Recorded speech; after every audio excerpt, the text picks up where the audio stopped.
ನಮಸ್ಕಾರ. ವನಜಾ ಮಲ್ನಾಡ್ ಬಂದಾಯಿತು. ಹೊಸ ವಿಡಿಯೋ ತಂದಾಯಿತು. ಬನ್ನಿ ಇವತ್ತು ಪ್ರೇಮ ಕಾವ್ಯ ಸೀರಿಯಲ್ಲು ಹೇಗೆ ಮೂವ್ ಆಯಿತು, ಏನು ಸ್ಟೋರಿ ನೋಡೋಣ.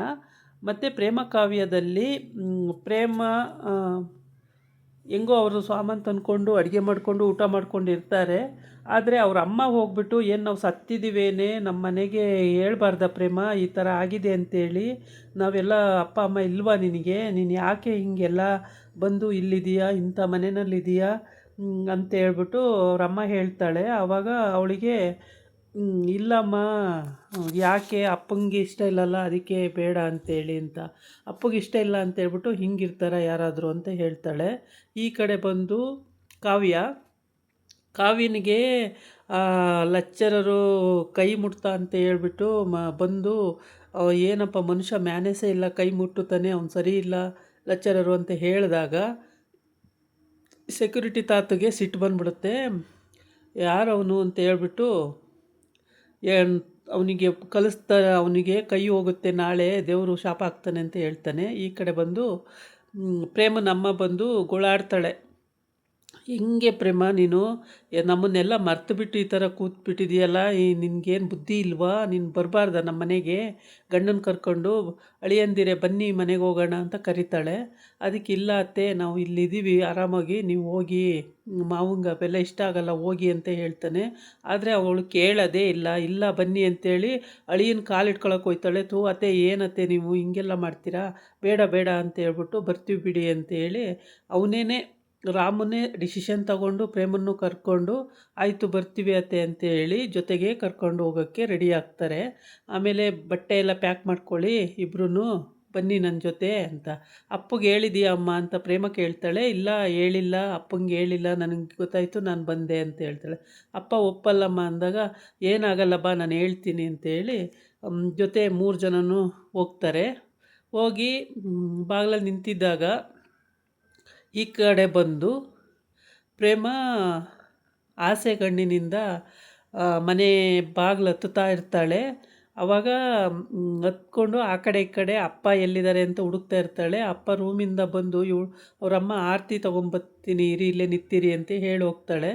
ಆರತಿ ತಗೊಬರೋಷ್ಟ್ರೊಳಗೆ ಅವರಪ್ಪ ಯಾರ್ಯಾರನ್ನೋ ಬೀದಿಲಿ ಬಿದ್ದವ್ರಿಗೆಲ್ಲ ಆರತಿ ಮಾಡಿ ಒಳಗೆ ಕರ್ಕೊಳಕ್ಕೆ ಇದೇನು ಧರ್ಮಛತ್ರನ, ಕಳಿಸೋವ್ರನ್ನ ಇಲ್ಲಿ ಬರ್ಕೂಡ್ದವರು ಅಂತ ಹೇಳ್ತಾನೆ. ಆಮೇಲೆ ರಾಮು ಕೂಡ ನೋಡ್ತಾ ಇರ್ತಾನೆ. ಅವನಿಗೂ ಬೇಜಾರಾಗುತ್ತೆ. ಸರಿ ಏನು ಮಾಡೋಕ್ಕಾಗಲ್ಲ, ಆಯಿತು ಅಮ್ಮ ಅಂತ ಹೇಳ್ಬಿಟ್ಟು ಅಲ್ಲೇ ನಿಂತಿರ್ತಾರೆ. ಆದರೆ ರಾಮುಂಗೆ ಅತ್ತೆ ಬನ್ನಿ ಅಳಿಯಂದಿರೆ ಬನ್ನಿ ಅಳಿಯಂದಿರೆ ಅಂತೇಳಿ ಹಿಂಸೆ ಮಾಡಿ ಕರ್ಕೊಂಡೋಗಿದ್ದು. ಆದರೆ ಅಲ್ಲೋದ್ರೆ ರಾಮುಗೆ ಈ ಥರ ಅವ್ರ ಮಾವ ಹೇಳ್ತಾನೆ. ಅದು ತುಂಬಾ ಇರಿಟೇಷನ್ ಆಗುತ್ತೆ. ಈ ಮುರ್ಕುಲ್ ಮನೇಲಿ ಇರಬೇಕಾ ಹಂಗೆ ಹಿಂಗೆ ಅಂತೆಲ್ಲ ಹೇಳಿ ಕರ್ಕೊಂಡೋಗಿರ್ತಾಳೆ. ಆದರೆ ಅಲ್ಲಿ ಅವಮಾನ ಆಗಿದ್ದು ಇನ್ನೂ ಹೆಚ್ಚಾಗುತ್ತೆ. ತುಂಬಾ ಬೇಜಾರಾಗುತ್ತೆ. ಈ ಕಡೆ ಬಂದು ಕಾವ್ಯನ ಫ್ರೆಂಡು ಕಾಲೇಜಿಂದ ಬರ್ತಾ ಇರ್ತಾರೆ. ಆವಾಗ ಈ ಲೆಕ್ಚರರು ಕೈಗೆ ಬ್ಯಾಂಡೇಜ್ ಹಾಕ್ಕೊಂಡು ಫೋನಲ್ಲಿ ಯಾರ ಹತ್ರನೋ ಮಾತಾಡ್ತಾ ಇರ್ತಾನೆ. ಏನೇ ಇದು, ನಿನ್ನೆ ನಿನ್ನ ಕೈ ಹಿಡ್ದವ್ನು ಕೈಯೇ ಇಲ್ವಲ್ಲೇ, ಕೈಯನ್ನೇ ದೇವ್ರು ತಗೋಬಿಟ್ಟಿದ್ದಾನಲ್ಲೇ, ನಾನು ದೇವ್ರಿಗೆ ಹೇಳಿದ್ದೆ ಶಾಪ ಹಾಕಿದ್ದೆ, ನೋಡಿ ದೇವರೇ ತಗೋಬಿಟ್ಟಿದ್ದಾನೆ ಕಾವ್ಯ ಅಂತ. ಹೌದಲ್ವೇನೆ, ಈ ಕೈಯೇ ಇಲ್ವಲ್ಲೇ ಅಂತ, ಯಾರು ಮಾಡಿರ್ಬೋದು ಇದನ್ನೆಲ್ಲ ಅಂತ, ಯಾರು ಅಂತ ಗೊತ್ತಾಗ್ತಿಲ್ಲ ಕಣೆ, ನೋಡೇ ಹೆಂಗೆ ಮಾಡಿದ್ದಾರೆ ಅಂತ ಹೇಳ್ಬಿಟ್ಟು ಹಿಂಗೆ ಮಾತಾಡ್ತಾ ಇರ್ತಾರೆ.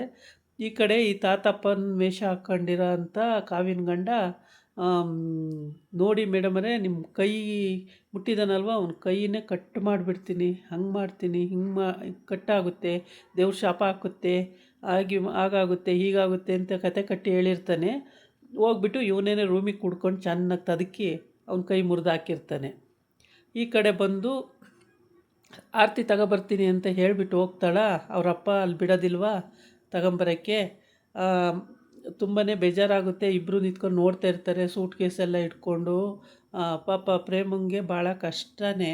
ಮತ್ತು ಯಥಾ ಪ್ರಕಾರ ಅದೇ ಹಳೆ ಮನೆಗೆ ಪಾಳ್ ಬಂಗ್ಲೆಗೆ ಹೋಗ್ಬೇಕಲ್ವ, ಏನೋ ಅಮ್ಮನ ಮನೇಲಿ ಆರಾಮಾಗಿರ್ಬೋದು ಅಂತ ಅವಳು ಆಸೆಪಟ್ಟು ಸರಿ ಅಮ್ಮ ಬರ್ತೀವಿ ಅಂತ ಬಂದಳು. ಅಪ್ಪಂಗೆ ಏನಂಗೆ ಹೇಳ್ಕೊತೀನಿ ನಾನು ಬಾ ಅಂತ ಕರೆದಿದ್ದಕ್ಕೆ ಬಂದರು. ಆದರೆ ಇಲ್ಲಿ ಬಂದರೆ ಅಪ್ಪನೇ ಅವಮಾನ ಮಾಡಿದಾಗ ಇನ್ನೂ ಬೇಜಾರಾಗ್ಬಿಡುತ್ತೆ.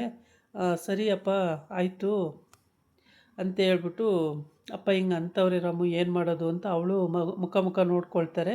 ಆವಾಗ ಏನೂ ಮಾಡೋಕ್ಕೆ ಸಾಧ್ಯನೇ ಆಗಲ್ಲ.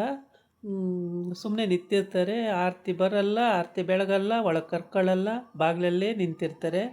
ಆಮೇಲೆ ಆ, ಅದಾಗಿತ್ತು. ಅದಾದಮೇಲೆ ಈ ಕಡೆ ಬಂದು ಅವನು ಅವಾಜ್ ಆಗ್ತಾನೆ ಅವರಪ್ಪ, ಯಾವ ಮುಖ ಬಿಟ್ಕೊಂಡು ನನ್ನ ಮನೆ ಬಾಗಿಲಿಗೆ ಬಂದಿದ್ದಾಳೆ ಅವಳು, ಅವಳನ್ನ ಕಳಿಸು ಫಸ್ಟು, ಅವಳಷ್ಟು ಸುಳ್ಳು ಹೇಳಿ ನಮಗೆಲ್ಲ ಯಾಮಾರಿಸಿ ಈ ಥರ ಮಾಡಿದವಳು ನನ್ನ ಮಾನ ಮರ್ಯಾದೆ ಕಳೆದಿದ್ದಾಳೆ, ಅವಳು ನನ್ನ ಮನೆ ಬಾಗಿಲಿಗೆ ಕೂಡ್ದು ಅಂತ ಹೇಳ್ತಾಳೆ. ಹಂಗಲ್ಲ ರೀ ಅದು, ಪಾಪ ಅಲ್ಲೂ ಆಚೆ ಹಾಕ್ಬಿಟ್ಟಿದ್ದಾರೆ, ಎಲ್ಲೋಗ್ತಾರೆ ಅವರು, ಎಲ್ಲಾರ ಹೋಗಿ ಸಾಯ್ಲಿ, ಇಲ್ಲಿ ಕೂಡ್ದು ಅಂತ ಹೇಳ್ಬಿಡ್ತಾಳೆ. ಆವಾಗ ಭಾಳ ಬೇಜಾರಾಗುತ್ತೆ ಪ್ರೇಮಂಗೆ. ಈ ಕಡೆ ಬಂದು ಲೆಕ್ಚರರ್ ಹೇಳ್ತಾನೆ, ಅವಳು ಚೆನ್ನಾಗೇ ಬರೆದಿರ್ತಾಳೆ, ಮಾರ್ಕ್ಸು ಚೆನ್ನಾಗೇ ಬಂದಿರುತ್ತೆ ಕಾವ್ಯಂದು, ಆದರೆ ಇವನು ಮಾರ್ಕ್ಸ್ ಕೊಡೋದ್ರಿಂದ ಫೇಲ್ ಮಾಡ್ತಾನೆ. ನೀನೇನು ಬರೆದಿಲ್ಲ, ನಿನ್ನ ಫೇಲ್ ಆಗಿದೆಯಾ ಹೋಗು ಅಂತ ಹೇಳ್ಬಿಡ್ತಾನೆ. ಅದು ಇನ್ನೂ ಬೇಜಾರಾಗುತ್ತೆ ಕಾವ್ಯಂಗೆ. ಇದೇ ಇಂಟೆನ್ಷನ್ ಇಟ್ಕೊಂಡು ಈ ಥರ ಮಾಡಿದ್ದಾನೆ ಅಂತ ಹೇಳ್ಬಿಟ್ಟು ಈ ವಿಷಯನೂ ಕೂಡ ತಾತಪ್ಪನ ವೇಷ ಹಾಕ್ಕೊಂಡಿರೋ ಅಂಥ ಕಾವ್ಯನ ಗಂಡು ಗೊತ್ತಾಗುತ್ತೆ. ಅವನು ಮತ್ತೆ ರೂಮಿಗೆ ಕೂಡ್ಕೊಂಡು ಚೆನ್ನಾಗಿ ತದ್ಕೋಕ್ಕೆ ರೆಡಿಯಾಗಿದ್ದಾನೆ. ಮಾರ್ಕ್ಸ್ ಕೊಡೋಕ್ಕೆ ನೀನು ಯಾರು, ಅವಳು ಬರೆದಿದ್ದಾರೆ ಅಲ್ವಾ, ಅವ್ರು ಬರೆದ ಮೇಲೆ ಅವ್ರಿಗೆ ಮಾರ್ಕ್ಸ್ ಕೊಡಬೇಕು, ನೀನು ಹೆಂಗೆ ಮಾರ್ಕ್ಸ್ ಕೊಡಲ್ಲ ಅಂತೀಯ, ನೀನು ಯಾರು ಮಾರ್ಕ್ಸ್ ಕೊಡೋಕ್ಕೆ, ಹಂಗೆ ಹಿಂಗೆ ಅಂತ ಹೇಳ್ಬಿಟ್ಟು ಎಷ್ಟು ಹೆಣ್ಮಕ್ಳ ಜೊತೆ ಈ ಥರ ಆಟ ಆಡಿ ಹೆಣ್ಮಕ್ಳು ಬಾಳನ್ನ ಹಾಳು ಮಾಡೋದು ಅಲ್ದಲ್ಲೇ ಅವ್ರ ಮಾರ್ಕ್ಸನ್ನೆಲ್ಲ ಕಿತ್ಕೊಂಡು ಪಾಪ ಅವ್ರ ಲೈಫನ್ನೇ ಹಾಳು ಮಾಡಾಕ್ತೀಯ ಅಂತೇಳಿ ಬೈಕೊಂಡು ಅವನಿಗೆ ಚೆನ್ನಾಗಿ ತದಕ್ತಾನೆ. ನಾಳಿನ ಎಪಿಸೋಡಲ್ಲಿ ಅದು ಬರುತ್ತೆ. ಆವಾಗ ಏನು ಸ್ಟೋರಿ ಅಂತ ಮುಂದೆ ತೊಗೊಂಡು ಬರ್ತೀನಿ. ಇದಾಗಿತ್ತು ಇವತ್ತಿನ ವಿಡಿಯೋ. ನಾಳೆ ಇನ್ನೊಂದು ವಿಡಿಯೋ ಜೊತೆ ಬರ್ತೀನಿ. ನಮಸ್ಕಾರ.